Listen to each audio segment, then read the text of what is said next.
Chapter 15. An Invitation in Writing. The next day, November the 9th, I woke up only after a long 12-hour slumber. Conseil, a creature of habit, came to ask how Master's night went, and to offer his services. He had left his Canadian friend sleeping like a man who had never done anything else. I let the gallant lad babble as he pleased, without giving him much in the way of a reply. I was concerned about Captain Nemo's absence during our session the previous afternoon, and I hoped to see him again today. Soon I had put on my clothes, which were woven from strands of seashell tissue. More than once their composition provoked comments from Conseil. I informed him that they were made from the smooth, silken filaments with which the fan mussel, a type of seashell quite abundant along Mediterranean beaches, attaches itself to rocks. In olden times, fine fabrics, stockings, and gloves were made from such filaments because they were both very soft and very warm. So the Nautilus's crew could dress themselves at little cost, without needing a thing from cotton growers, sheep, or silkworms on shore. As soon as I was dressed, I made my way to the main lounge. It was deserted. I dove into studying the conchological treasures amassed inside the glass cases. I also investigated the huge plant albums that were filled with the rarest marine herbs, which, although they were pressed and dried, still kept their wonderful colors.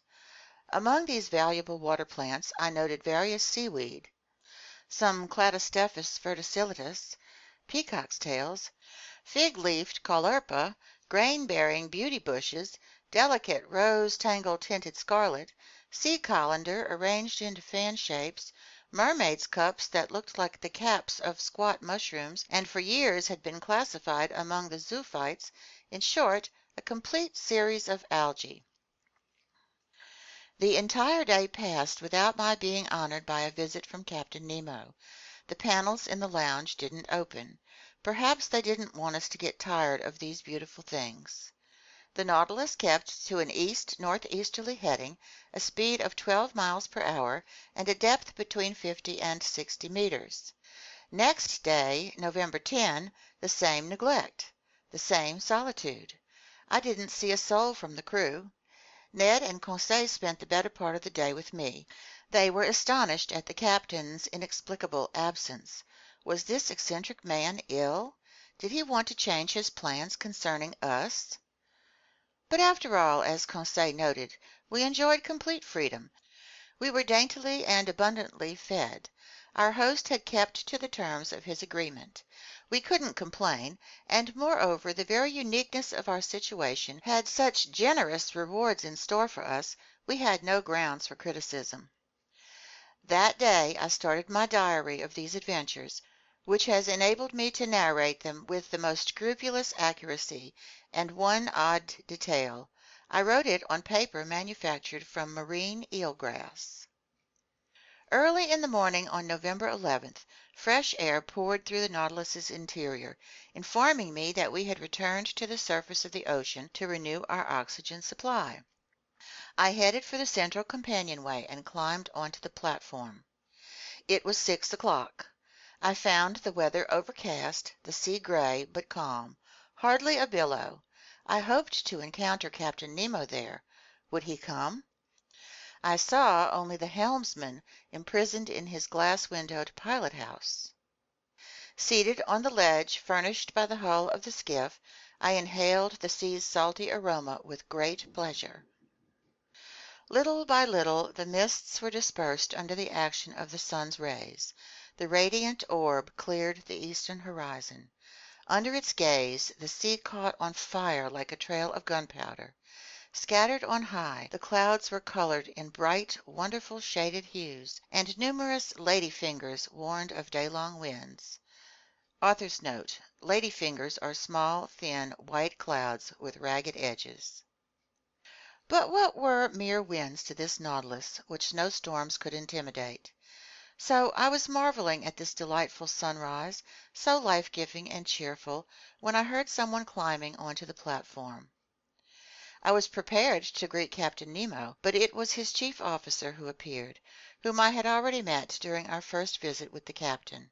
He advanced over the platform, not seeming to notice my presence. A powerful spyglass to his eye, he scrutinized every point of the horizon with utmost care. Then, his examination over, he approached the hatch and pronounced a phrase whose exact wording follows below. I remember it because every morning it was repeated under the same circumstances. It ran like this: Natron, Respach, Lorni, Virch. What it meant I was unable to say. These words pronounced, the chief officer went below again. I thought the Nautilus was about to resume its underwater navigating, so I went down the hatch and back through the gangways to my stateroom. 5 days passed in this way with no change in our situation. Every morning I climbed onto the platform. The same phrase was pronounced by the same individual. Captain Nemo did not appear. I was pursuing the policy that we had seen the last of him, when on November 16th, while re-entering my stateroom with Ned and Conseil, I found a note addressed to me on the table. I opened it impatiently. It was written in a script that was clear and neat, but a bit Old English in style, its characters reminding me of German calligraphy. The note was worded as follows: Professor Aronnax, aboard the Nautilus, November 16, 1867. Captain Nemo invites Professor Aronnax on a hunting trip that will take place tomorrow morning in his Crespo Island forests. He hopes nothing will prevent the professor from attending, and he looks forward with pleasure to the professor's companions joining him. Captain Nemo, commander of the Nautilus. A hunting trip! Ned Land exclaimed. And in his forests on Crespo Island, Conseil added. But does this mean the old boy goes ashore? Ned Land went on. That seems to be the gist of it, I said, rereading the letter. Well, we've got to accept, the Canadian answered. Once we're on solid ground, we'll figure out a course of action. Besides, it wouldn't pain me to eat a couple slices of fresh venison. Without trying to reconcile the contradictions between Captain Nemo's professed horror of continents or islands and his invitation to go hunting in a forest, I was content to reply. First, let's look into this Crespo Island. I consulted the world map, and in latitude 32 degrees 40 minutes north and longitude 167 degrees 50 minutes west, I found an islet that had been discovered in 1801 by Captain Crespo, which old Spanish charts called Roca de la Plata, in other words, Silver Rock. So we were about 1,800 miles from our starting point, and by a slight change of heading, the Nautilus was bringing us back toward the southeast. I showed my companions this small, stray rock in the middle of the North Pacific. If Captain Nemo does sometimes go ashore, I told them, at least he only picks desert islands. Ned Land shook his head without replying. Then he and Conseil left me. After supper was served me by the mute and emotionless steward, I fell asleep, but not without some anxieties. When I woke up the next day, November 17, I sensed that the Nautilus was completely motionless. I dressed hurriedly and entered the main lounge. Captain Nemo was there waiting for me. He stood up, bowed, and asked if it suited me to come along. Since he made no allusion to his absence the past 8 days, I also refrained from mentioning it, and I simply answered that my companions and I were ready to go with him. Only, sir, I added, I'll take the liberty of addressing a question to you. Address away, Professor Aronnax, and if I'm able to answer, I will.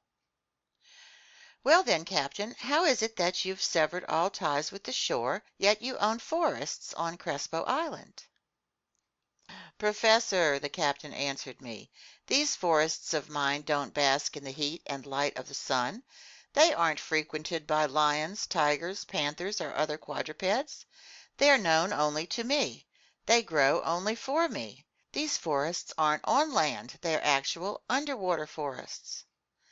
Underwater forests! I exclaimed. Yes, Professor.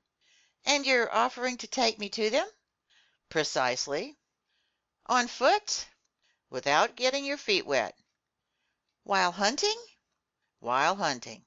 Rifles in hand? rifles in hand. I stared at the Nautilus's commander with an air anything but flattering to the man. Assuredly, I said to myself, he's contracted some mental illness. He's had a fit that's lasted 8 days and isn't over even yet. What a shame. I liked him better eccentric than insane. These thoughts were clearly readable on my face, but Captain Nemo remained content with inviting me to follow him, and I did so like a man resigned to the worst. We arrived at the dining room, where we found breakfast served. "Professor Aronnax," the captain told me, "I beg you to share my breakfast without formality. We can chat while we eat, because, although I promised you a stroll in my forests, I made no pledge to arrange for your encountering a restaurant there. Accordingly, eat your breakfast like a man who'll probably eat dinner only when it's extremely late." I did justice to this meal. It was made up of various fish and some slices of sea cucumber, that praiseworthy zoophyte, all garnished with such highly appetizing seaweed as the Porphyra laciniata and the Laurencia prima fetida. Our beverage consisted of clear water, to which, following the captain's example, I added some drops of a fermented liqueur extracted by the Kamchatka process from the seaweed known by the name Rhodymenia palmata. At first Captain Nemo ate without pronouncing a single word.